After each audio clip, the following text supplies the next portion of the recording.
Good morning class, today we are going to continue the chapter. Kings, Farmers and Towns.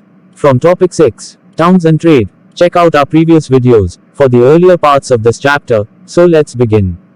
Mihir, before we dive into the chapter, can you please tell us something about Pataliputra? Patliputra was earlier known as Pataligrama. In the 5th century BCE, the Magadha rulers decided to shift their capital from Rajagaha to this settlement.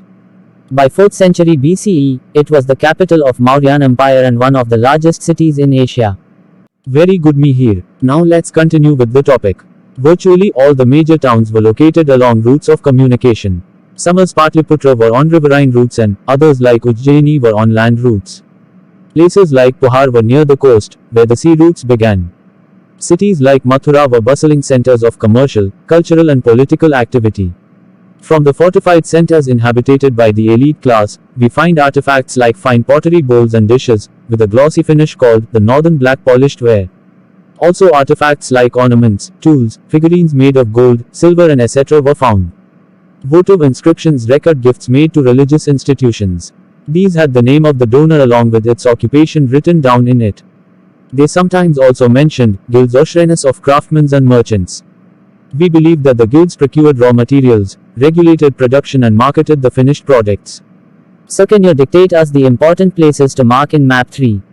Important places to mark in map 3 will be Kushanas, Kanauj, Mathura, Shakas, Ujjaini, Vikatakas, Satavahanas, Cholas, Puhar, Cheras, Pandyas, Vidisha, Kaushambi, Guptas, Shravasti, Varanasi, Vaishali and Rajgir.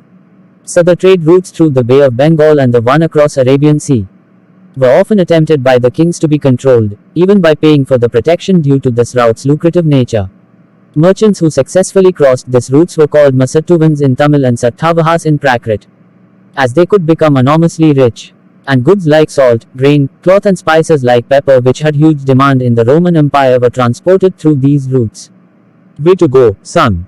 Exchanges were facilitated by the introduction of coinage, punch-marked coins of silver and copper. These coins were issued by the kings and these are the earliest known coins to be minted.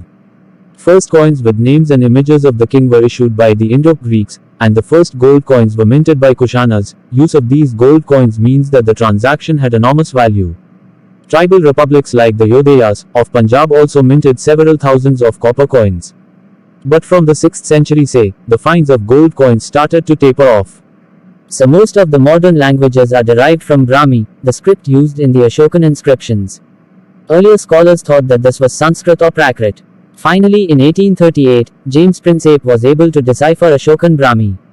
In case of Kharosthi, the finds of Indo-Greek coins facilitated matters, as these coins had names of kings in Greek and Kharosthi scripts. Finally, as Princeps found its similarity with Prakrit script, reading long sentences became possible. Fabulous, son. For 1 mark questions, do remember that King Ashoka adopted titles like Devanampiyar or beloved of the gods, and Piyadasi or pleasant to behold. Inscriptions as an evidence also had limitations, as sometimes the letters were faintly engraved, or the inscriptions were damaged or had certain letters missing. All the inscriptions that are NKT written on stones or metals do not survive the ravages of time. And we may also need to consider that all the inscriptions that survive do not hold a social, political or economical significance. So here we come to the end of this chapter.